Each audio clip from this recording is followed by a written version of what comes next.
Hello, everybody, and welcome to Fortress Comic News, episode 472.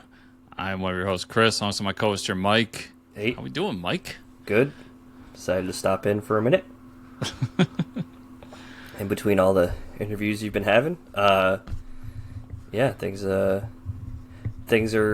happening. Got to go to PAX next weekend, so I'm excited for that. I'm sure I'm going to wishlist a lot of video games that I probably won't hear about for another 2 years, but a little sad though, because like Devolver isn't going this year.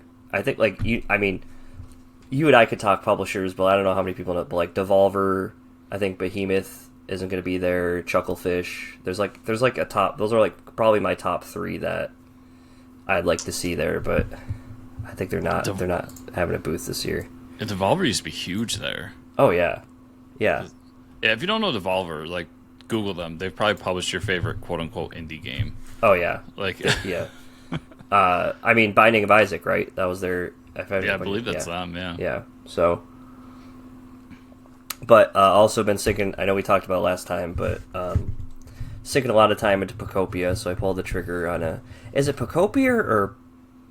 I would say Pocopia. Okay, because some guy... The guy, when I went to buy it, was like Pocopia, and I was like, I said Pocopia. So, I don't know. It's like a tomato. It's Pokemon, right? So, Pocopia. I thought that's... Pocopia is right. Yeah, all right. Because it's like Utopia, right? He probably says Pokemans, too, so... Oh, he does. He's probably completely, yeah. These fucking kids and their Pokemans. Dude, I was thinking about that, because they did the 30th anniversary stream, like, last month. It was just in the back of my head, like, remember when our parents were like, oh, this is a fad, it'll be gone in a year or two. No. Never. It's not going to be gone for a while. Oh, it's permanent. I did see Nintendo was bringing a couple demos to PAX this year, which is crazy. So I think they're bringing the new Pokemon game and maybe Super Mario Galaxy 2. Is that the new or Odyssey 2? There's a new Super Mario game coming out. I can't remember which one. One of them. I think they're re-releasing one. I can't remember, though. Yeah. Okay. They'll just make you pay more for it on the Switch 2. That's how that works. Yeah. I still don't understand this whole... I'm trying to figure out this whole virtual game card thing. It's just like a sillier way of saying it's a digital game. It's like... you know what? Yeah. People like freaked out about it, but for me, it's like, because Pocopia is a digital game cart. Yeah. And for me, it's like, it's a digital game, but at the same time, when I'm done with it, I can throw it on Macari and sell it for $30-$40, whatever people are willing to pay for it. Yeah, and I could have not find a physical, quote unquote, physical copy anywhere. And dude, so when I got it opening weekend. Uh-huh. And apparently, I read later that it was sold out everywhere. Like, nobody could find it. Yeah. Amazon jacked the price up of the physical version. Mm-hmm. All this stuff was going on. I literally just walked into Walmart. I was doing my groceries. And I was like, you know what? Fuck it. I'm going to buy Pocopia. And I walked over and I bought a copy. And I just went on my day. And I found out later, like, everybody's having trouble. Yeah, everybody's trying to find it. Yeah, I was sad about it, but it is what it is, I guess. I went the digital route. We'll see. I think the next games I'm going to try to buy physical, but I'm a physical guy. I like to have, like you said, if I want to be able to sell it eventually. I just like to be able to sell it. Yeah. Although Chris and I never sell anything. I mean, we have boxes and boxes of comics that attest to that. So, yeah. I want to ask you, because we haven't had a check-in recently. Yeah. How far are you in Dungeon Crawler Carl? I just you can see Butcher Masquerade is directly over my shoulder here. Yeah. I'm about 60 pages into this sixth book, which is the the Bedlam Bride, Night of the Bedlam Bride, or something like that. That sounds right. The sixth one. So I'm less than 100 pages into it. They're in Cuba. Yes. There was a couple funny things. The part Eye of the Bedlam Bride. Eye of the Bedlam Bride. So I just started that one. it's like in between the books where so there's spoilers for Dungeon Crawler Carl, because honestly I've been reading a lot more of that than comic books just because it's so good. Because I'm reading the actual books, but the scene where they like break the level was really fun. Yep. Also, I just got to the part, and it's just because it's fresh in my mind. I'm like, Chris probably laughed at this too. Where they're in Cuba and Princess Donut is like, I thought Cuba was all run down on like communism, and then he's like, we're not talking politics here. Yes. He's just like, we don't have time. He's like, neither of us know anything about politics. And like, she's a cat, so like this is like that. I'm like, in most mediums or like comics, TV shows, whatever have you, they would insert some sort of political comment or like commentary. And I do appreciate that Matt Dinniman is like, fuck that. You're not reading this stupid sci-fi D&D book to hear my political commentary. Yes. So I really did appreciate that he even like addressed it, was like, nah, we're not going there. Yeah. Because I finished book 7 a few weeks back. Wow, okay. So I'm caught up. So 8 is out. Isn't 8 out? No, it's June or July. Oh, okay. I thought 8 came out already. No, he put out that book, Operation Bounce House. Okay, so that's like a different book. Completely different series. Yeah. That one's pretty good. Okay. Yeah. And then, Chris had to... For people that don't know, Vault Comics is going to be publishing the graphic novel comic book adaptation, and you can get their free comic book day exclusive cover that Chris had to send me a link to. There's a Absolute Batman cover, and it's absolutely amazing. So we have it pre-ordered. It's immediately going on my wall when it gets here. Oh yeah, so, it's going right back there. Yeah, and I didn't realize is what's his name doing the art for it? Because it looked just like for the cover. Yeah, is it the Absolute Batman artist? I can't think of his name. Dragotta? Is it Nick Dragotta? I think so. I was like, if it's not, they got a guy that did pretty damn close to Dragotta's art. Oh yeah, absolute. Unless I'm guessing Dragotta must have a contract with DC Comics. I don't know if he could just work for Vault like that. Cover artist is Nathan Gooden. Okay, so no, not Dragotta, but no. And why does that name sound familiar? Yeah, that does.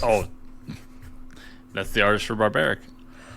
Okay. Yep. Now that makes it even better. The artist of Barbaric doing a Princess Donut Carl, Dungeon Crawler Carl cover in the vein of Absolute Batman. Yeah.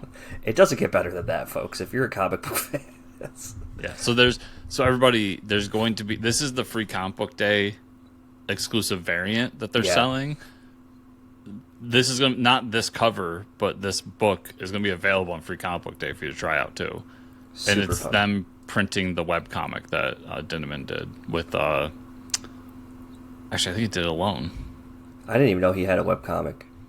But... Yeah, it's just adaptation of the books. Oh, that's perfect. So yeah. And then they're also doing one with I'm going to zone on the guy's name.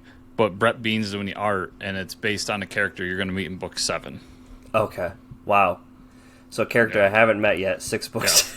Yeah. And it's going to be a separate story with that character. Oh my god. Yeah. So Vault's gone like all in, which I mean, smart they should, on them. dude. Yeah. Oh my god, they're riding that wave, baby. Yeah. Come on. They'd be stupid not to. I guess before we talk about all this other stuff,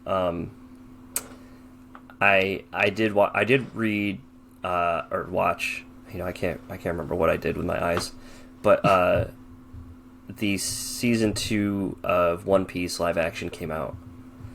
Okay. All 8 episodes.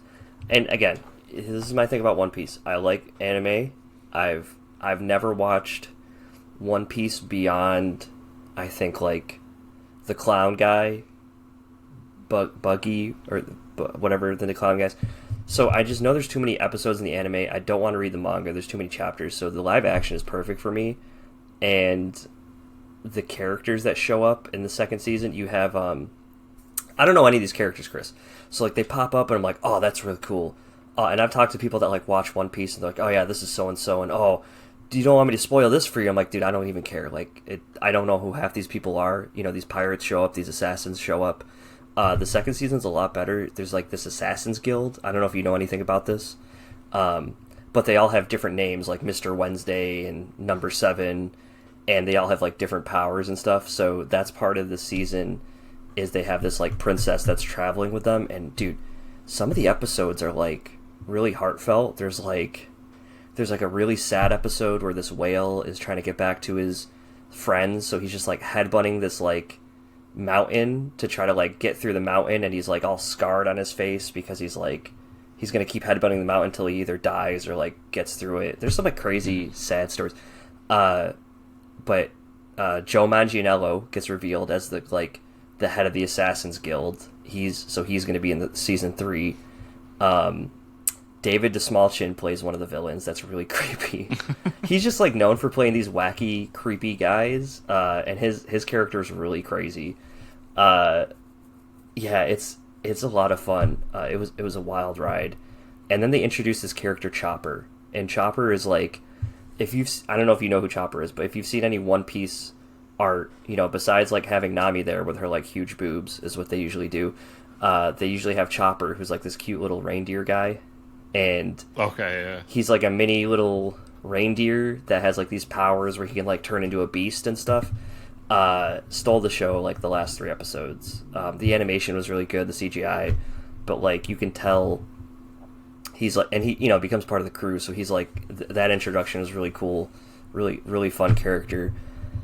But the only thing is like, and I was talking to some One Piece fans, and I'm like, friends of mine that watch the anime, and I'm like, honestly, the worst part of One Piece, not the worst part, but like the least interesting part is Luffy, the main character. And they're like, yeah, that's honestly the role, even in the manga and the anime, is like he's just there to be like, I'm gonna be king of the pirates, I'm gonna find the One Piece, and that's his only shtick. Like and then like every few episodes he gets a new power. You're like, oh, that's cool, and then we go back to seeing all the other cooler characters that he surrounds himself with. Yeah. So I had to make the joke I make every time with One Piece is you're gonna find out, Mike, that the One Piece is the friends you made along the way. Friends you made along the way, yeah, for sure. Yeah. I've never read a single thing about One Piece, so I have no knowledge. My thing with it, it looks like the live action, like you, would be the way I would get in. It looks interesting, but every time for some reason, this is what goes through my head. Every time I look at it, I'm just like, because it's on Netflix, right? Yeah. And I'm just thinking, remember when Netflix was doing like a really good Avatar live action show? Yeah. And then I don't even know what happened. It just disappeared. Oh, season 2's coming out eventually. They told me that they told me it's greenlit for 3 seasons, so yeah. There's no connection there, but that's just whenever I see it, I'm like, oh yeah. I really like that live action Avatar show. But now that the kid playing the Avatar is like 23, it's gonna be a little weird. Dude, Netflix has got an issue with that. I'm hoping they're filming this a lot quicker, but who knows? I mean, I would say if you watch those first 2 seasons, you'll be like, wow, this is really good. Yeah. So there's a lot of cool characters with giant swords and crazy weapons, and it somehow just works. A lot of the costumes are really wacky, but it just works. I don't know. And everybody's got a crazy hairdo for some reason, but again, it just somehow the set pieces that they build and stuff are just amazing for the show. So they do put a lot of work into it. I mean, they put a lot of work in Avatar too, so it's like, hopefully they, like I said, One Piece has 1,200 episodes, so hopefully the Netflix show has an end in sight. Maybe, I don't know. It'd be nice. Yeah, but yeah. I've just been watching Young Sheldon nonstop. Oh yeah, I never watched it before. I never watched it either. Is it actually good? It's, if you like Big Bang, and you thought, hey, this would be really funny if it was like an 80s family sitcom. Oh yeah, I didn't think about it takes place in the 80s, huh? Yeah, it takes place like when we were born. Yeah. I think, where I'm at in the show, I think it's like 88, 89. So literally, I'm like an infant at this point. Yeah. Yeah, and it's that. Dungeons and Dragons. Yeah, there's a Dungeons and Dragons episode. There's, it's all about him being a little kid and how he's like this little kid in high school, and then eventually he's this little kid in college, and he's watching OG Star Trek, and Hell yeah. There's a Yo MTV Raps episode. Like, That's actually amazing. That's it's awesome. fun. Yeah. And I think it works a little bit better than Big Bang because his family, it's like a classic family sitcom where, like, you got kind of the dad who's gives wisdom but is kind of a doofus. You got the mom who's overbearing and super religious. You've got his sister, his brother. Yeah. The older brother, the older sister. And then he's just like the wild card in there that, like, is so much smarter than everybody else. Right. So he gets himself in scenarios. So, it's fun. That's awesome. But yeah, I'll have to check it out. Yeah. I never thought to watch it. I'm going down that rabbit hole. It's Nice. a good time.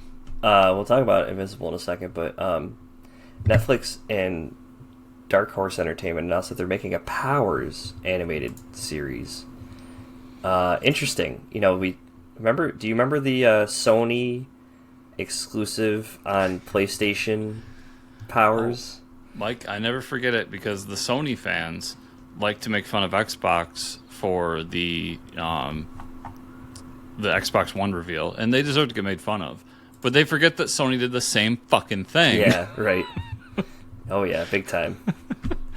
Yeah. I didn't mind that. I didn't mind that live action they did, but it just was a terrible way to try to deliver the show. It was not the show to launch your streaming service with. No, and I think it was around COVID time, so it was just cursed from the start. Yeah, so Sony just wasn't the place for it, unfortunately. This is a good idea, though. I think this is probably the best way to do it. I've been kind of rolling around this idea, and when I talked to Blake on the show a few weeks back, we were talking about it because I guess independently Kirkman came up with the same idea because they're also doing a Radiant Black animated show soon. Oh yeah, the same people are doing Invincible, and manga's had this thing forever. You make the manga, it becomes popular, and then it becomes an anime, and then that makes the manga even more popular, and that's your pathway to success in that realm. Why can't we do that with comics? Yeah, why not? I mean, live action's always been kind of the North Star, the One Piece, if you will, Mike, of comics. And yeah, like, we love the MCU. Yeah, we loved Walking Dead for a while there. Right. There's other examples, but what really got us into this, Mike? It was Batman the Animated Series. Exactly. Yeah. So I think Invincible's seeing a big surge because of the animated show. If Radiant Black does it right, it'll be great. I think this is a path to become successful, and then maybe one day after the animated series is successful, you can come back and do the movie or do the live action adaptation, right? A la One Piece once again. I think it's a great idea. Yeah, I love this. I think so as well, and I did see something about, I don't know if you saw, Ryan Otley posted recently that Invincible is more popular than ever, like the comic, the show, and he thanks anime and manga fans because it's really easy for them to just watch an animated show and then be like, oh shit, it's really the smartest way to do it. And I've been calling it adult animation, but really it's still, I put Batman the Animated Series in this too. It's just create a mature animated show that doesn't talk down to its audience. Right. And you'll get everybody. I mean, Invincible might be a little over the top for like a younger generation. Maybe, but you don't have to go that route. Like, Powers doesn't have to be overly bloody. Radiant Black definitely doesn't have to be super bloody.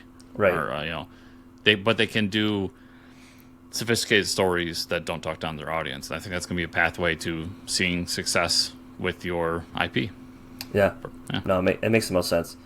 And I will say I do have my almost complete collection of Invincible, so I've been like scouring what people are selling issues for now, and it is fucking insane. So I have to thank the anime and manga fans and some of the whales that have come over from those groups to drop buckets on those issues, because I'm seriously thinking about selling my run because I can make some bank on it right now. Mike can have some generational wealth. Yeah, and I will say I'm gonna toot my own horn because I've like scoured the internets, and I've actually talked with like there's some like comic book auction houses in the Northeast that I've said like, are you interested in the collection? They're like, well, we're gonna pick it apart for the single issues, and I'm like, no, we're not doing that. But from what I've seen from like people that have sold issues, like there's nobody that has the amount that I have. Like almost, I'm missing like 2 issues of the full 144 issues. Yeah. But yeah, I've like never thought seriously about selling a chunk of my collection before until I saw how much people are charging. And I was like, okay, just leaving that money on the table is kind of crazy. But see, that's stupid of those shops because they could buy your collection for like $30 over right. what they would get for just those single issues, and just throw the rest in a dollar bin. Or, crazy idea, comic shop. Wait till season 5. Yeah. And then some more. It's just like Walking Dead, dude. Out of nowhere. I was selling Walking Dead as they were coming out, too. Because I was like, I got these all in trade.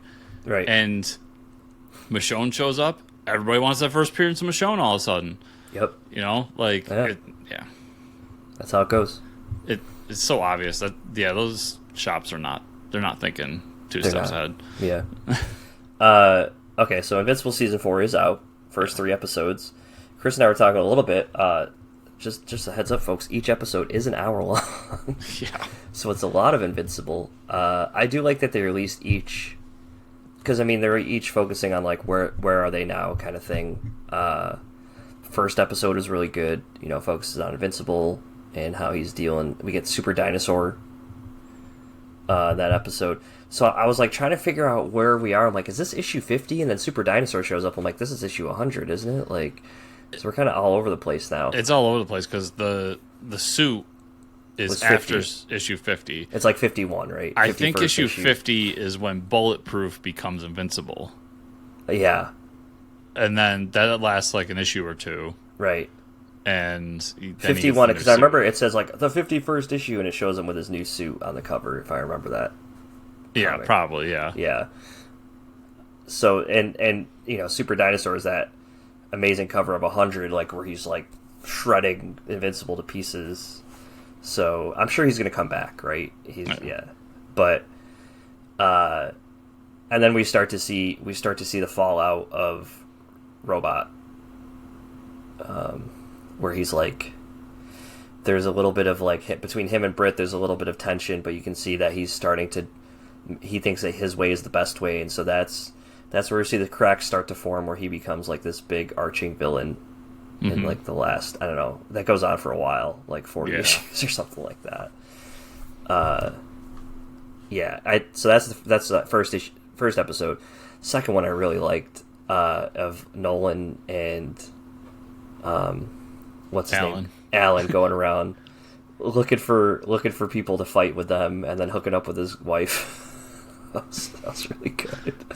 The interludes where it's like, we got this thing. Now Alan's gonna bang his wife. Yeah. And then it was a solid joke. And then they at the perfect moment, like, hats off to the editing. Yeah. Because at the perfect moment they show that scene again, and Alan stops banging his wife. And you see Nolan be like, oh, thank God. Right. And he just starts right back up again. I was like, perfect comedic timing. Yeah, perfect. Yeah. And the whole, like, Starfleet knockoff with the idiot captain. I'm like, man, I forgot they did all this stuff. This is so funny that... And, like, having the, like, spoof of the Star Trek music with it was so good.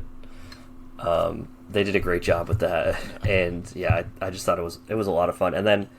going more into like that Nolan was a writer, because they don't really mention it much in the show. Yeah, that he wrote like those sci-fi now. I know it comes up a few times, right? But this is really like, I put this shit like that I actually did in those novels as like hoping somebody would see it. Yeah, would notice it. Mark. Yeah. I think that was really cool, getting to see all those different characters. And even like the like showing the Vulturmite planet where they get the disease. Yeah, I don't think we ever got that in the comics. No, I don't think so.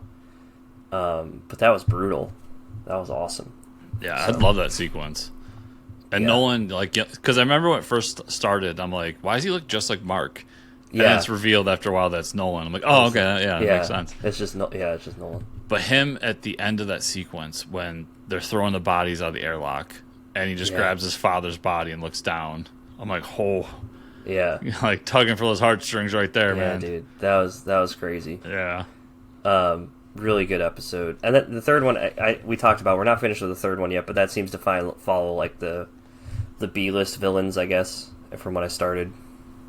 Yeah, so I got like halfway through, and it's that there's a lot of Guardians of the Globe, Which I love. I could watch my own show of Guardians of the Globe. I hope we get a show of it's them. very Adam Eve centric.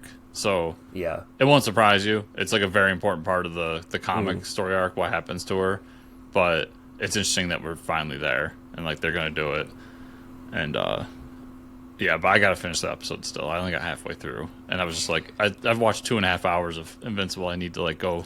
Well, honestly, first. Yeah, and honestly, like that first episode was an hour long because we got so much Guardians of the Globe. Yeah. Which is great. Like, I honestly, when Guardians of the Globe was coming out and they did the 2 6-issue volumes, I was liking Guardians of the Globe more than Invincible at a certain point because, like, you know, Invincible is going on doing its Invincible thing, but I was like, the Guardians of the Globe are like my Justice League, so this is like awesome to read books about these guys. And yeah, maybe it's later in episode 3, but I feel like we're getting Tech Jacket. I don't know if that was announced. They or did not. talk about Tech Jacket in end of episode 2. Yeah. That they were going to Tech Jacket knows something about something. So yeah, the Tech Jacket was another series, right? 6 issues. Yeah. So, yeah, it's just a crazy time to be, you know, seeing this on TV. I love it. Yeah, it's been great. It's definitely like one of my favorite shows coming out. So. Oh yeah, and I was surprised when I was like, oh shit, 3 episodes. I have like 3 hours to watch right now. Movie news: we got the Spider-Man Brand New Day trailer out of nowhere. Yeah, that was random. Off the top ropes. But good reminder that I forgot nobody knows who the fuck Spider-Man is. I was like, oh yeah, that's where we left off. So, I mean, this is Spider-Man 1. We're getting a Spider-Man 1 movie. So I dug into the comments on, it might have been Reddit, and you know the typical. Oh, I'm sorry about don't do that, Jesus. Yeah, it was the typical comic fan thing of like, Get I still don't get why why he had to erase his memory or the memory of him being Spider-Man from everybody in the last movie. Yeah, and then everybody going into like way too much detail. Yeah, and I didn't do it, Mike, but in my head I'm just like, they wanted to make a Spider-Man movie where nobody knows Peter Parker is Spider-Man. You fucking morons. That wasn't a Sam Raimi movie, but then Sam Raimi Spider-Man just told everybody he was Spider-Man. Yeah, one of the most popular Spider-Man series of all time was called Spider-Man Brand New Day. They wanted to do that. They wanted to do that. And also, it's going to make a lot of money. So, yeah, I thought the trailer was a lot of fun. We got some iconic shots from the comics. We're going to see a big screen version of the Hand, which I believe, right? We see that interaction with the Punisher, which felt so much like the comic books of like, I don't even read that many Spider-Man Punisher comic books, but I know that's their back and forth. Is like, come on, Frank, and he's like, come on, dude. Like, you know what I mean? Like that's their back and forth. Well, and it's Spider-Man trying to save the day, but also trying to stop Punisher from killing people, from murdering people, and he's like, "Come on, not again, Frank. Let's not do this today." Dude, so. there's gonna be some great moments between those two. I can just feel it. Oh yeah, because John Barenthal just knows how to play it straight, and there's not gonna be a crack in this entire movie. He's gonna play straight Punisher the whole time. Yeah, and then the little thing at the end. Oh, you're just our friendly neighbor. I was like, damn it. Yeah, it looks great. It looks amazing. And to look at Scorpion. Yeah, Scorpion, who is, what's his name from Breaking Bad? We talked about that. Yeah, from the first Spider-Man movie, actually. Oh, yeah, was he? Yeah, he was. Yeah, we saw him at the end. Yeah. When Vulture, but Batman, goes to jail, he meets up with the guy that's Scorpion. I think Shocker's in the trailer, too. I don't know if you saw that.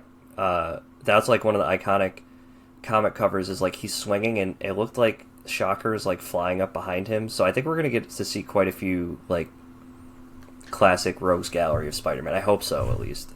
I think either if this isn't the movie, the next movie will be a Sinister Six movie. Yeah, at least a little bit different because I don't think they'll do Doc Ock again. Like, I think they'll stay away from the Raimi villains. Yeah, which is, I mean, you can't do Doc Ock better than Edward Molina. Yeah. That Doc Ock and Green Goblin. I think he's showing up in Avengers, so... Oh. I think that was rumored, so... Like, Edward Molina, Doc Ock? Yeah. Yo, take my fucking cash. What? If not the next one in Secret Wars. I remember reading that. They didn't even get him back for the Spider-Man movie with Willem Dafoe. He wasn't in that. Was he? Yeah, he was. Oh, he was? Yeah. Okay. I don't remember that. Oh, no, he was. Yeah. No, they were at his house, yeah. But he wasn't in... Oh, that's right. Yeah, that was part of the plot. Okay, but I didn't know he was coming back again. Yeah. I don't think it's going to be the Raimi version, but I think he's playing a Doc Ock. Dude, you can't have somebody else play him. I'm so glad he's still doing it. I love that guy. Yeah, I'm excited for this movie, and more excited than I've been for a Marvel thing in a while. So, yeah, I'm super stoked too. I mean, it's gonna be a great year for movies. I think, honestly, for me, Super Mario Galaxy is gonna kick it off. Yeah, I forgot about that. Yeah, I'm going to that in a few weeks, and then this is probably next. And then we get He-Man in the summer, right? Yeah, He-Man. We got Dune 3. We got Avengers. Yeah. There's a ton of movies. I'm forgetting a bunch of them, but there's a ton that I want to see. And then that Project Hail Mary, like, I want to see that. Yeah, I want to see that. Yeah. Mandalorian and Grogu. Yes, that's the one I'm forgetting. Mandalorian and Grogu, man. May? Star Wars is back in the fucking theaters. It's back in May, I think. Yeah. So. Yeah. No, we're gonna be eating good. It's gonna be a popcorn summer. Oh, and Supergirl. Oh yeah, Supergirl's in July. This summer too. Yeah. Dude, I can't believe we're already getting Supergirl. Yeah. Wow. We're eating good. We're getting back to... Honestly, this is the type of stuff they need to have at the theaters because theaters need fun movies or they die in. They die in big time. Chris, Scary Movie. We're getting Scary Movie back. Oh, is Scary Movie 6 this year? Yeah. Yeah. I think it's this late summer, dude, fall. That trailer... I saw, like, the teaser trailer for it. It's so good. It's so ridiculous. Yeah. I can't... And I think we talked about it. There's so many new horror movies that they can pull from. So it's as cheesy and, like, stupid as it was before. Oh, yeah, June 5th. Yeah. Dude, it's almost like it's the 90s again. Or no, it's like early 2000s. We're getting Scary Movie. Spider-Man 1 is coming out. Dude, the poster that popped up for Scary Movie when I googled it on Wikipedia. With the is that her? With the chick from Weapons. Weapons, yeah, she's like But it's the Scream mask, yeah. Yeah, that's phenomenal, dude. Yeah, and we talked about this. Like, there's so many new horror movie stuff for them to pull from that. Yeah. I'm excited for this. Well, for me, it's the OG cast. That too, yeah. Like Anna Faris coming back, it's crazy. Yeah, Anna Faris, Chris Elliott's in it, the Wayne brothers. The Wayne brothers. I don't think they've been in anything in a while. Not really. And then the guy that plays Doofy, Dave Sheridan. Yes. Like this is, and I hope it's successful because I want stupid big time comedies, right? That just don't give a fuck back. That aren't going straight to Netflix. Yeah, like, I'm cool with an age of, like, more understanding and, like, right, trying to, like, help people who are downtrodden and all that. Comedy's not a place for that. Right. Like, comedy but needs also, to take chances. I mean, we almost... I think, like... I mean, Naked Gun did well, right? I think. Yeah, I didn't see that. Oh, it was really good. Was it? Yeah, I really... I mean, and I was going to say, if you like that type of comedy, that's kind of what kicked it all off. And that did really well at the theaters, I think, so... Yeah, because there's another comedy coming out that... Shit. I forgot his name now. But it's, like, the second biggest podcast, like, under Rogan, that's done by a comedian. Theo Vaughn. Theo Vaughn and... the dude who's in every Adam Sandler movie. Which, I mean... Dave... Shit. Google's our friend today. Yeah. I'm just going to search up Adam Sandler movies. It can't be, I'm trying to think of who. Oh man, It's the guy. dude, I'm trying to think of the Big Lebowski. That guy. No, dude, it's fucking killing me right now, and everybody out there's just screaming it. Yeah. I know they are. I forgot about. I gotta rewatch Anger Management. That was a good movie. I guess it's crazy that Theo Von's coming out with a comedy. I guess they have to have something for like Gen Zers to watch. Because scary movies not for Gen Zs. No. Yeah, I know nothing about Theo Von. My god! Joe Dirt, fucking Joe Dirt. Oh yeah, okay, yeah. I don't. I can't think of his name either. So David Spade. David Spade, yeah. He's doing a movie with Theo Von. That's so random. Yeah. That's so weird. Yeah. Huh. Well, so there's some good there's some possibly good comedies coming out, and I'm excited about that because I want to get back to the I love my action movies, I love my my superhero movies, but give me a good comedy or two every year. Mm-hmm. And I said it back when it happened, even though I wasn't a fan of the movie, but Barbie proved the premise. Right. People want big budget comedies. Yeah, it can make $1 billion. Yeah. So no, I'm excited. I'm excited for Spider-Man, yeah. I'm not excited for G.I. Joe. According to the reports of the G.I. Joe reboot that we discussed last time, the script is being written by Max Landis, and it's been passed on. So he's not doing it anymore, which is shocking after what we brought up. But Paramount is still looking to reboot the series, now looking at Danny McBride to take another shot at it, which is hilarious. I hope... Now we're talking. Now, to go from Max Landis to Danny McBride is fucking amazing. I don't know who made that jump, but good job, guys. So 100% Backlash got Landis fired because literally we talked about it. I think within the week they were like, "No, we're good." Yeah, no, really. And that, I just saw people freaking out like, "Oh, Landis!" Like, no, we haven't forgiven him because he did some, if I remember correctly, he did some crazy shit. Yeah, and also maybe Paramount was like, "Oh shit, yeah, we forgot about that." Maybe that's why we got the script so cheap. Yeah. But Danny McBride, I don't know what to think, but I'll say this: Seth Rogen's done a great job with some really serious properties throughout his career. So. Danny McBride, Eastbound and Down, right? But he wrote the first Scream, or not Scream. I'm sorry, the Michael Myers Halloween. I think he wrote that first one when it came back. So he's been doing some serious stuff. He dabbled in the horror genre, and I think that first one was really well received. But yeah, this isn't his first crack at something a little more serious. As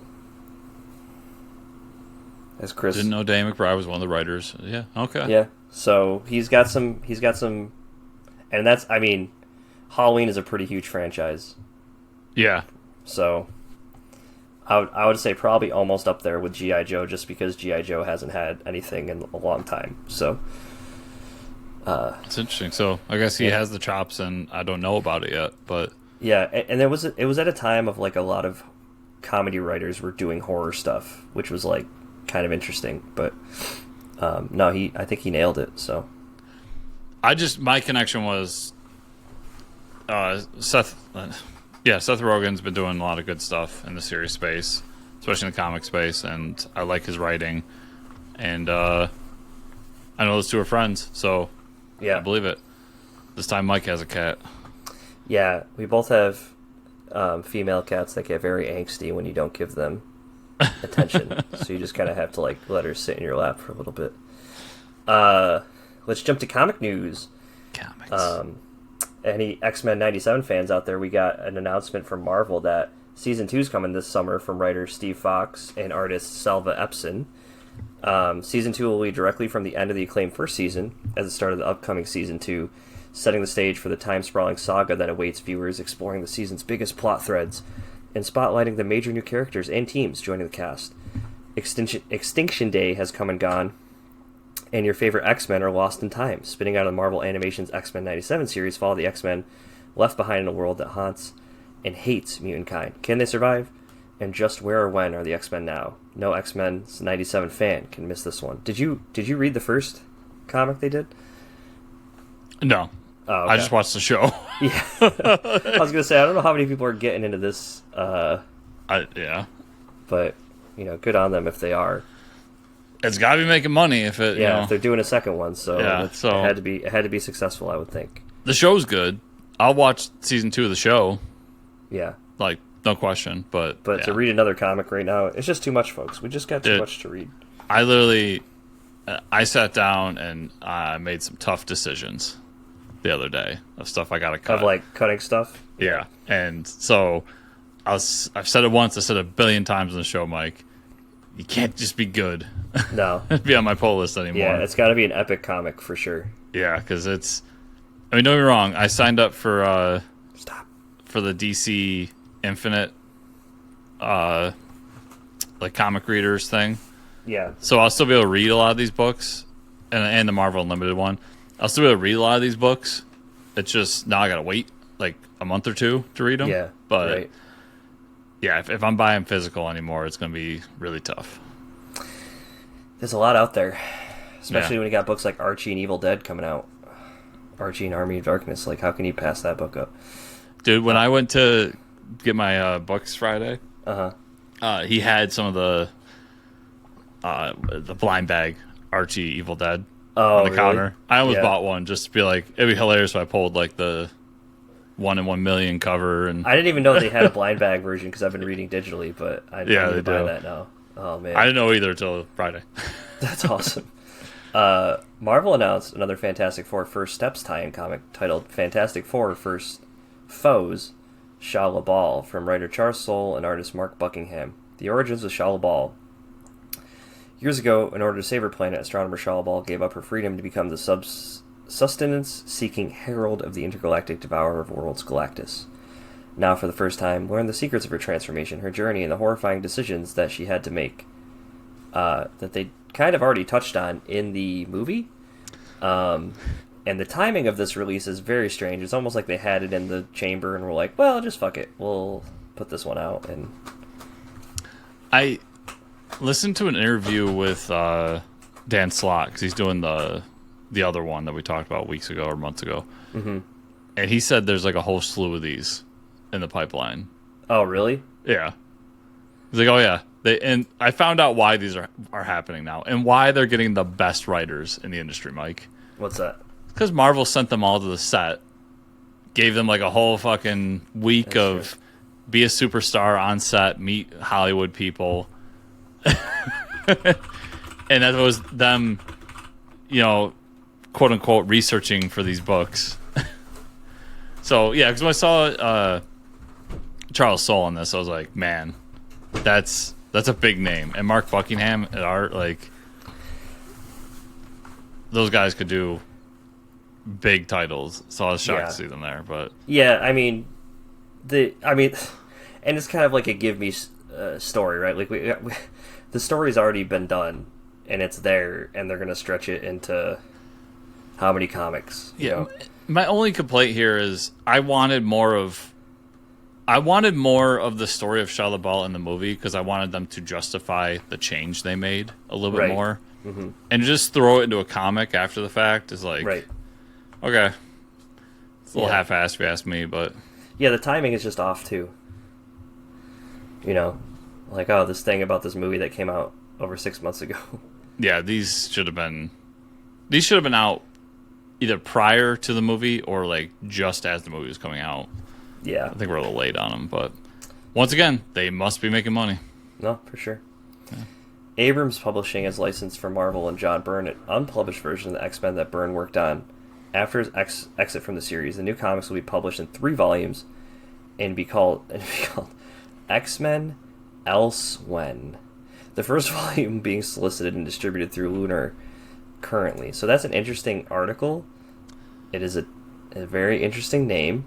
So if you're a John Byrne fan, right, this is huge. Well, apparently, I got this kind of secondhand, so if anything's wrong, you can yell at my friend who told me this. But apparently, when Byrne left X-Men, he was not happy with the direction that Claremont was going in. Okay. And he had his own idea of where X-Men should go. Okay. So he left and, became John Byrne. Yeah. And then in 2002 2003, he made a website and started just drawing this comic on his own. No permission from Marvel, not getting paid for it, just started drawing it. Like, this is what I would have done with X-Men, and published it for free on his website. And he has like 30-something issues that he drew for free on this website. Yeah. And that's what Marvel's publishing. Is they're like, well, fuck it, let's put it together and sell it. And like, this is what would have happened if we let Byrne go and do his thing instead of letting Claremont take over. That's crazy. Yeah, it's insane. I had no idea. Like, I love John Byrne for who he is, you know, with Fantastic Four and a bunch of other stuff throughout his career. I didn't realize he was a psychopath. No, that's insane. Because this is psychopath behavior. Yeah, it is. Like, I'll just finish it myself and not get any credit or money for it. Yeah. Wow. That's because he's no spring chicken, Mike. Like, no, he's not. You know, but cool for the fans, like, that there'll be a nice collected edition. Yeah. Confused why Abrams is doing it. Very confused about that. Yeah, it's a weird publishing avenue here, but yeah, I don't know. Marvel's got this weird. They don't want to do OGNs anymore, so they're letting Abrams do it. Yeah. So strange. It's weird, but at least it's getting out there. That's cool. I'm not an X fan, but I think it's a really cool idea. No, if you're a Byrne fan, holy shit, that's awesome. Yeah. DC announced a next slate of Elseworld comics coming this summer, and I'm pretty excited for these. We're getting Supergirl Survive from writer Ethan S. Parker and artist Griffin Sheridan. No surprise we're getting a Supergirl comic. Yep. Kara Zor-El lives a life of small problems, school dances, family squabbles, and the impossible task of holding her floppy baby cousin Cal, but Krypton has big ones. And as General Zod tightens... So this is before she actually... Okay, this is before she comes to... Okay. General Zod tightens his grip as the planet begins to burn. Kara and Cal are launched into the stars together, trapped in a prototype rocket and fighting to survive a universe that doesn't care if they live or die. So we're getting, like, the trip to Earth. Interesting. I wonder how that's going to play out, but I probably won't read it just because we got so much stuff to read. Yeah, that's one of those, if I hear it's really good. Yeah. But, yeah, it sounds like, what if Kara was in the rocket with Cal? Yeah. Interesting. And to me, the interesting story there is what happens after they get to Earth. So yeah, right. We'll see how far that goes. I think the next two, though. I mean, the next one sounds really interesting. The last one, obviously, I'm going for. Hell yeah. So we're getting Superman Father of Tomorrow from writer Kenny Porter and artist Danny Earls. When planet Krypton explodes, a lone rocket escapes in destruction, not carrying Kal-El, but his father.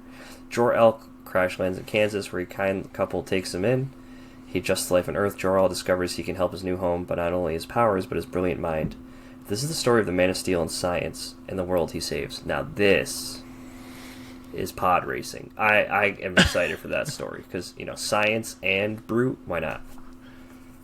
Yeah, this is what I love about Elseworlds What If. Like, this is the what if story. It just sounds so cool.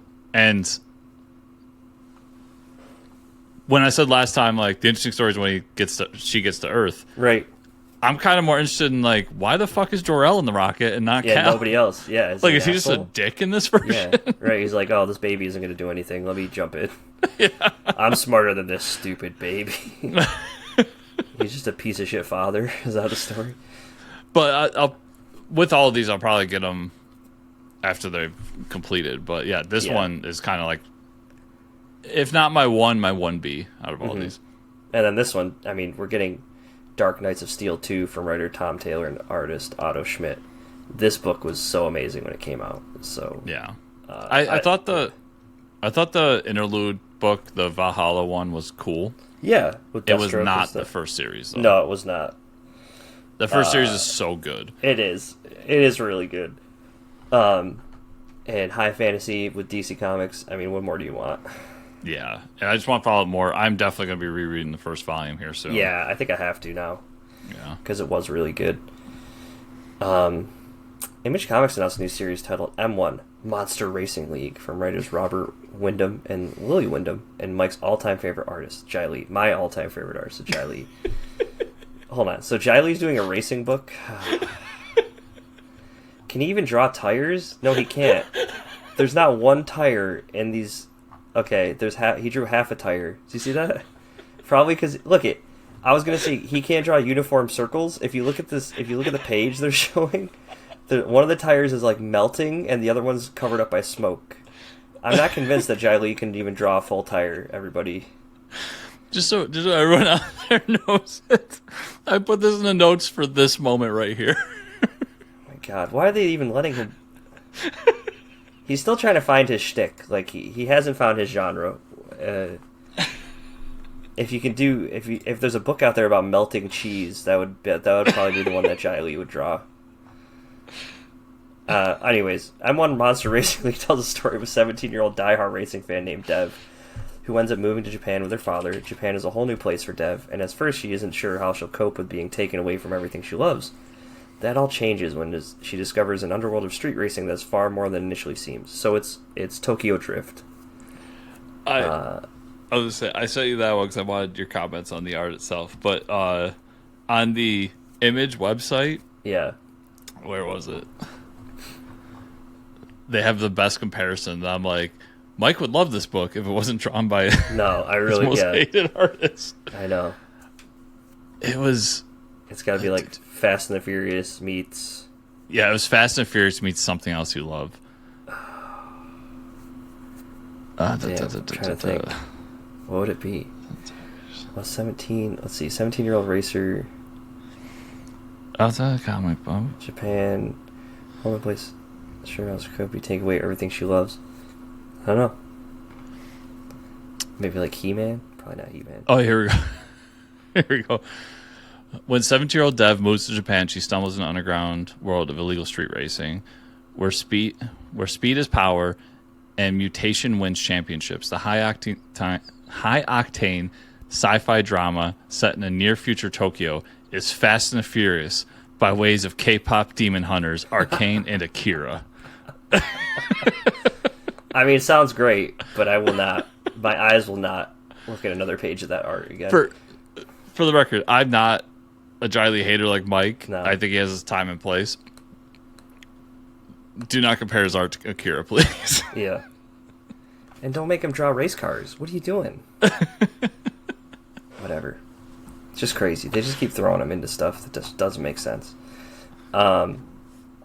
I've yet to really find... There was like one book where I saw Jai Lee art, and I was like, okay, that makes sense. And it's been a while. I like that Watchmen book he did. Ozymandias. Yeah. He did one for Image That was like sense. A religious superhero book that was really good. Yep.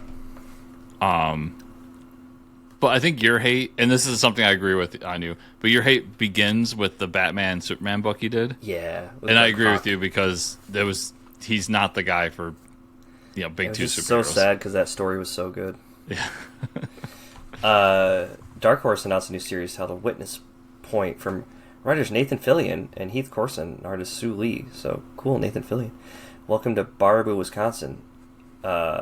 A friendly town full of cold beers and warm hearts. Heck, it's even the headquarters of Ding-a-Ling Circus, a place where everyone gets along. At least they did, until the naked, dismembered body of a U.S. Marshal was found in the town square, revealing Baraboo's dark secret, its dumping ground for witness protection program. Turns out, for the past 40 years, every criminal, con man, and killer who flipped on their pals has been relocated to Witness Point. Now the long-suffering local sheriff Carter Kite Calhoun and his contentious deputy marshal Priya Kabrani are forced together to solve the murder only days before the town's beloved Harvest Festival, which won't be easy in the face of rising paranoia and tempers as everyone in Baraboo wonders just what the low life they're living next to. Sounds a lot like that book about the serial killers that all live in the same town. I don't think I know that one. Yeah, it was a while ago that it came out, but... Because this one sounds dope. Yeah, it sounds really good. But there was a book where all these serial killers lived in the same town. I want to say it was Nailbiter, but maybe it was a version of Nailbiter. I think it might have been Nailbiter. But cool that Nathan Fillion's writing something. He probably wants to, turn this into a TV show. And because I think he has a show now where he's playing some cop. I think. Yeah. Either that or it's on streaming or something. I see ads for it all the time. Yeah. Yeah, it sounds like a really cool book. Sounds like something right up my alley. I'll probably pick this one up, honestly. This Yeah. Like, if the first issue is really good, this is a definite, like, check out, because you had me at Ding-a-Ling Circus, Mike. Ahoy Comics, nice, announced its first ever Kickstarter campaign where their title, The Forgotten Divine. The series written by Mark Russell and Russ Braun. Meet Rodney Coleman, an unhoused veteran whose sleep is haunted by dreams of a faraway planet. At least you think there's dreams. Soon, Coleman connects with others plagued by dreams of the same world and finds himself at the end of a UFO cult. The group's shared effort to understand their visions is heartfelt at first, but then over time descends into unreality, conspiracy, paranoia, violence, and conceivably revelation. Sounds really cool. Love the art. Love Ahoy. Interesting to hear their thoughts on why is this one going to Kickstarter. So I'll start with my first joke. I look forward to seeing how the UFO cult is created by capitalism. Yes. We're talking Mark Russell here, so naturally. That being said, like, I always like Mark Russell. I try to check out as many books by him. I want to try that Martian book he did, Travel to Mars. Yeah. I heard it's really good. There's so much stuff I got to read by him. Yeah. And Russ Braun, if anyone remembers, Russ Braun's the guy that took over for on The Boys from Derek. So that dude's been around and has done some really cool stuff. He did kind of the back half of The Boys. Yeah. I am very interested why Ahoy decided to go with Kickstarter. Yeah, that is interesting to me. I think they're small enough where they don't fall under. This one doesn't fall under my, like, boycott it. Because it's not, we're reprinting Transformers, give us $1 million to do it. Yeah, it's not that bad. Yeah. But I'm interested to see why they decided this time. I feel like maybe it's because they feel like their slice of the market may be shrinking. But who knows? Yeah. No, that's true. Maybe I'll reach out to who's their Tom publisher? Tom. Yeah. Tom, see if he wants to come on and talk about it. Yeah, it's been a while since we saw him. Yeah. Sad news. Comic artist legend Sam Keith passed away at the age of 63, young age of 63. For anyone who doesn't know Sam's work, he's the creator of The Max and co-creator of Sandman. He also did work for hire at Marvel and DC, and he drew a lot of Batman, Lobo, X-Men, and more, so he kind of touched on all some of those very famous characters. But yeah, co-creator Sandman. Really sad to see someone go like that. The Max too is a huge book. Yeah. So Max Gigantic, I never read it though. Yeah, me either. And he did a lot of Max Batman crossovers. Yeah, that's what. Yeah, around like New 52, right? They were doing that. Yeah. Obviously, legend. He'll live on through his work forever. But 63 is too damn young, man. Yeah, it is way too young. Like, when I do my dark jokes about, like, having a heart attack at 60, it's usually 65, I say. Yeah, at least get yourself halfway there. What the hell? But yeah, that's way too fucking young, especially for a guy like that. He had so many years left of drawing great stuff, so it sucks. Hopefully he was getting some of his royalties for Sandman too with the show and everything. Fucking better have. Yeah. Or somebody fucked up. Yeah. All right, let's talk about what we read this week, Chris. I got a very slim. We'll talk about my Kickstarter pile that I've kind of got through. So I finished Conquered Volume 1. This is the Mark Miller. Yeah. I finished really good. Leaving us on a well, cutting the president in half is certainly a fun little panel there from Mark Miller. But leaving us there of like, okay, now we're going to train all of the people that are left on Earth kind of thing for the war is kind of interesting. I got some bent box stuff in the mail, so I had the Last Wand #1. So this book was from Sheldon and Andre on the art.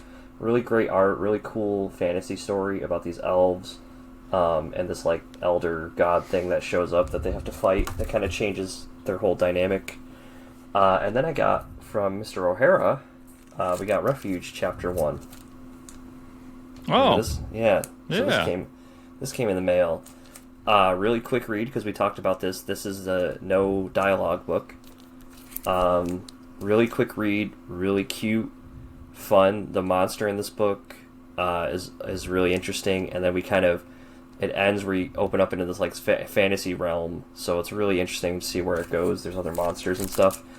Really, really fun first issue with no dialogue. So, all right, Battle Beast number 7. It's been a while since we had a Battle Beast book, so it's been like a few months, I think. But we kind of get the fallout from the first arc. Battle Beast is still recovering. The Empress's brother shows up, that he was trapped on this other planet, so they're gonna like team up to find Battle Beast and fight Battle Beast, of course.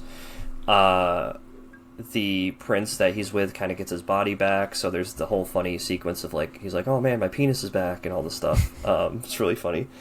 And they do like a full page spread of his penis, but it's like alien weird penis, so it's weird looking. And then we think Conquest is on his way to the planet still, so that'll be dope. Nice. Archie, Army of Darkness number 2. Still fun, amazing read. This book is wild. Ash gets Archie to the party because he gets him enough money at his new job to buy his girlfriends these robot dogs. So they get to there and they're fighting Deadites as they like get up to the cabin, and then as the Deadites like get knocked down, they possess the 2 robot dogs. And that's how like the issue ends. So they're gonna have to fight these like possessed demon robot dogs. And then I got to Absolute Batman 19. So the second half of the Poison Ivy story arc. We see Bruce defeating Ivy. There's a lot of like comic book science there. But he's kind of just he kind of does it in a way where he's flipped a switch where like, I just don't care. We might see him start killing people now. He's way more brutal than he used to be. It looks like that Martha meeting up with the Court of Owls and Talon. Well, this iteration of Talon might have gotten her killed. They show it off panel, not so sure. And then we see like this conversation with Gordon where he knows that Bruce is Batman and kind of talks to him about it. So really good issue of like moving the plot forward. So yeah, that's all I got to this week. But Okay. I got a bunch of stuff like D-Orc number 2 came out. I really wanted to read. There's a bunch of stuff I got to get to. Yeah, so Slim Pickens too, because I have a super secret thing I'm reading, and it's been taking a lot of my time. Oh, okay. Granite State Punk bootleg came out. I didn't read it, but like I picked it up. It's Travis did like a little mini comic, kind of like what Marvel and DC does. So Okay. we'll talk about this one later, but you know, like that's Marvel's mini that's cool. comic. Yeah, I like that. And I like how he did it. Like, dude, the spine is duct tape-ish. Like, it's all gloss. It's, real. That's cool. But duct tape, it looks like it's written in permanent marker. Yeah, I like that. And thrown together. It's a really cool, like, cheap way to get the book. I think he did a cool job with it. No, he did, yeah. You talked about this last week, but I gotta talk about DCK out number 5. Oh, yeah. So really cool. A lot of crazy shit happening in here. All you talked about, but I want to talk about the end because we didn't get into enough of this. Mm-hmm. First, I gotta say I laughed hysterically when the Commandy panel came because, dude, it's an outline of Commandy. Yeah, like and just and your reaction. If you don't know who Commandy is, though, like that's the problem. Is like people would be like, oh, maybe that's Aquaman. No, that's Commandy. It just made me laugh because I was like, Mike was so mad Commandy was in this, and it's literally his outline. I was. I like that it sets up next level with like this splash page here with all the different characters and what they're getting. Yep. Kind of confirming a bunch of them. The fact that there was like kind of parallel worlds or parallel timelines, going on with the whole board game sequence. Mm-hmm. And then the end. So, first of all, I believe firmly that this was supposed to be the end of Absolute. Mm-hmm. But Absolute got popular, and they're like, fuck, we gotta keep this going. I don't believe Snyder when he says, like, oh, we never had a ending in sight. Yeah. Full shit, Snyder. Yeah. And then you kind of hinted when I said there's going to be an Omega crisis coming up, and he says there's going to be a crisis of absolute proportions. Yeah. First of all, an editor should have like figured that one out. That's not great line, but yeah, right. So the next event will be Absolute Crisis. Of course it will, yeah. And it's going to just bring the Absolute Universe. It's going to tear the Absolute Universe away from Darkseid. Yep. And then it's going to have it be part of the multiverse map. I can already see it. I'm going to love it. It's going to be a lot of fun. Yeah, it's going to be a lot of fun. We know what they're doing. Yeah. Ordained #2 came out. It's another bad idea book that Vendini's doing. Uh-huh. And it's really cool. This issue, we get kind of background of our lead character. He was, ex-Special Forces. Wasn't too thrilled about his job and what he was doing. And so left that after a kill gone wrong and became a priest who is now being hunted by the mob. Mm-hmm. And they have no clue who they're going up against. And it's basically John Wick if John Wick was a Catholic priest. I love that. It's a lot of fun. Really great action book. And then I read Daredevil Born Again, Mike. Hell yeah. Wrote about it in Substack, but just one of the best comics ever made. Period. End of story. Everybody, you can fight me. It's so good. Yep. This is when we talk about superheroes being broken down to their elements and then raised back up through the story, it starts here with this. Everything you love about Daredevil starts with this. The art's phenomenal. We get introduction to Nuke, who's one of my favorite characters. Captain America has a great sequence in here. It's a lot of fun. And there's this great line in here that I had to pull out where they're talking about Nuke after he goes berserk on Hell's Kitchen. Mm-hmm. Starts shooting everybody. And Captain America's like, we have to do something about this guy. He's working for the government. And Daredevil says something along the lines of it's I took care of what I did. I take care of my town, blah, blah, blah.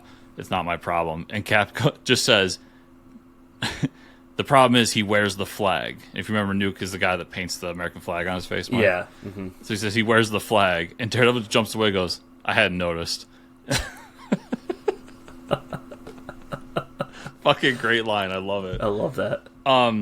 Yeah, this is part of Marvel's premium collection, the small condensed comics. DC does the compact. Theirs are $15, which is kind of shitty. Yeah. I'm not going to lie. Yeah. But it's 8 issues for $15. Not bad. I mean, yeah. It's worth it, guys. Everybody check it out. And then I talked to the publisher of this on Friday. I'm sure you listened to it, Mike. But yes. Comics the Magazine came out. Hell yeah. Dude, this is awesome. This is everything I've wanted. Interviews, just conversations about comics. They do a retrospect of these types of magazines in it. They do at the end there's an artist corner, this is how you draw. I love that. Bags. Yeah. They do the top artists in the industry, the top books and everything like that. And then my two favorite parts of it were the lead story, which is an interview with everybody that worked on Absolute Batman. So Snyder, Dragotta, everybody. The penciler or the inker, the letterer, all in here. Yeah. Great read if you can get it. And there's 2 one-page comics in here, and one of them is The Return of Chew. If you remember Chew. Yeah. Yep. And Adam confirmed in our interview that these 2 comics are going to be... There's going to be multiple pages throughout the issues. So we get to issue 2, there will be another Chew page. That might be them doing another, maybe one shot or something like that, but just That's another awesome. story. Chew being back's crazy. Yeah, dude, I've only read the first couple of volumes. I've got to get back and read all of Chew. Yeah, that's a need to get done. But yeah, huge launch, really cool. Everybody pick it up if you love comics. It's a great sit on the toilet and read a fucking interview. Hell yeah. Or read a couple of pages. It's I love that. Nostalgia is real. And that's everything I had. So Mike, where can people find you on the internet? You can find me at Fortress Ricker on X/Twitter. Where can they find you, and or the show? You can find me at Fortress Chris on pretty much all social media, whether that's X, Blue Sky, you name it. Also at chriscomicscorner.substack.com. And if you want to follow the show, it's at Fortress Pod on social media, as well as fortresscomicnews.com. If you want a sports show, 5-star reviews in the podcatchers. Go over to youtube.com/Fortress Comics to watch the video versions and support everything there. Subscribe, comment, like the videos. And then you can check out patreon.com/Fortress Comics for more. Thank you all so much for watching and or listening here this week. And we'll see you all here next time.